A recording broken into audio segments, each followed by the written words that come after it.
اليوم جبت لكم وصفة حساء الخضار بنينة اقتصادية سهلة. شوفوا معايا، عندي 2 حبات تاع الزرودية، عندي الحار، عندي الطوماطيس تاع الحبة، حبة تاع البطاطا، نص حبة تاع البصل، الكرافس والكابوية الخضراء. في قدرة الزيت، ندير الحار،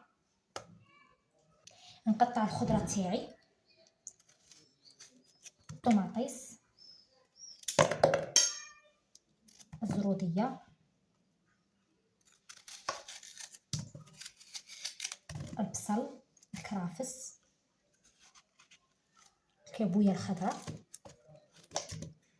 والبطاطا تاعنا. عفوا، عندي الثوم. سر هذا الحساء لازم يتقلى فوق النار مليح حتى هاد الخضرة تدبال، هذا هو السر. نديرو شوية تاع الملح. بعد ما قليت ندير مكعب مرق الدجاج، شوية تاع فلفل اسود، توابل الدجاج، رشة صغيرة تاع الكمون، ما تكتروش.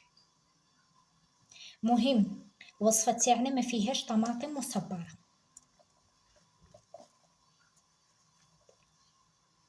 وشوية تاع زعفران ولا كركم.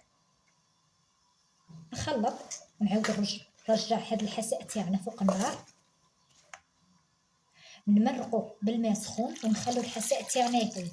بعد ما طيب لنا هذيك الخضره نطحنوها بالميكسر ولا الاشوار. ها هو الحساء تاعي بعد ما طاب. طحنت هذيك الخضره. انا نحب الحساء تاعي شويه خفيف، ما نحبهش ثقيل كيما راكم تشوفوا فيا. في الاخير كي نطفو على الحساء تاعنا شنديرو؟ نديرو علبه تاع التونه بذوق الطماطم. شوفوا معايا،